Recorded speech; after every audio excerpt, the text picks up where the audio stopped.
Çətin məntiq tapşırığından şifrələr bölməsindən birinə nəzər salaq. Verilmiş sözləri toplamaqla bərabərlikdən sonraki söz alınır. İlk sözün ilk hərfini, ikinci sözün ikinci, üçüncü hərflərini, üçüncü sözün isə son hecasını götürürük.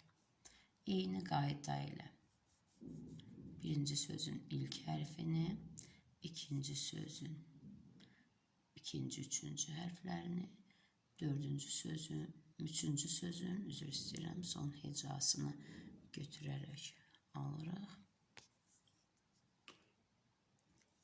və bərabərlikdən sonra yazılacaq sözü